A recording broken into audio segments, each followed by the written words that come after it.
জাতির জনক বঙ্গবন্ধুকে শোকবার্তা বা 15 আগস্টের শোকবার্তা পাঠানোর কারণে যদি কেউ অপরাধী হয়ে থাকে, তাহলে কিন্তু মোটামুটি আমরা অনেকেই অপরাধী হয়ে গেছে। কারণ আজকে দেখলাম চলচ্চিত্র অঙ্গন, শিল্প অঙ্গন বা ব্যবসায়ী অঙ্গন থেকে, বিভিন্ন অঙ্গন থেকে যখন 15 আগস্টের শোকবার্তা পাঠানো হলো জাতির জনক বঙ্গবন্ধুর নামে, তখন কিন্তু আজকে তাদের ছবি টাঙিয়ে আবার সেখানে জুতা নিক্ষেপ করবার কর্মসূচি ঘোষণা করা হয়েছে, তাদেরকে বয়কট করা হয়েছে। এরকম মানে বিভিন্ন কর্মসূচি তারা দিচ্ছেন যে তারা জাতির জনক বঙ্গবন্ধুকে শোকবার্তা পাঠিয়েছেন, এই কারণে আমরা তাদেরকে বয়কট করলাম, তারা অপরাধী।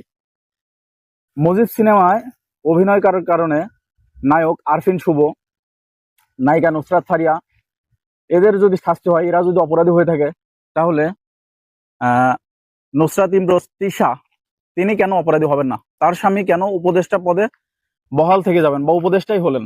তিনিও তো অভিনয় করেছিলেন। নায়িকা দিঘি তিনিও তো অভিনয় করেছিলেন, অনেকেই অভিনয় করেছিলেন, কিন্তু কাউকে কিন্তু সেভাবে হেনস্থা করা হয় নাই বা কাউকে গ্রেপ্তার করা হয় নাই। শুধু আরফিন শুভ যে একটা পলট পেয়েছিল পূর্বাচলে, সেটা নিয়ে নেওয়া হয়েছে এবং গ্রেপ্তার করা হয়েছিল নুসরাত ফারিয়াকে। তাই এরকম যদি বৈষম্য থেকেই যায়, কারণ আমরা বৈষম্যের বিরুদ্ধে আন্দোলন করে একটা সুন্দর বাংলাদেশ গড়তে চাইছি, সুন্দর বাংলাদেশ পেতে চাইছি, সেখানে যদি এরকম বৈষম্য থেকে যায় যে এক কাজ দুইজন করে একজন শাস্তির মুখোমুখি হচ্ছে আর একজন শাস্তি থেকে রেহাই পেয়ে যাচ্ছে, এটা কিন্তু বৈষম্য। এটা তো আমরা চাই না, বা এটা আমরা কখনো হতেও দেব না। এরকম প্রতিশ্রুতি ছিল আমাদের, কিন্তু এখন সেটা হচ্ছে কেন? আবার একটা নেতা যে বিশ্বব্যাপী নেতা, বিশ্বরঞ্চিত, বাংলাদেশের সর্বশ্রেষ্ঠ বাঙালি যাকে বলা হয় বঙ্গবন্ধু শেখ মুজিবুর রহমান, তার সপরিবারে যখন মেরে ফেলা হলো, সেই কারণে যারা শোকবার্তা পাঠিয়েছে তাদেরকেও নাকি এখন বয়কট করা হবে, তাদেরকেও নাকি আপনার এই বাংলাদেশে আর রাখা যাবে না, বা তাদের কোনো কাজকর্ম তারা করতে দেবে না।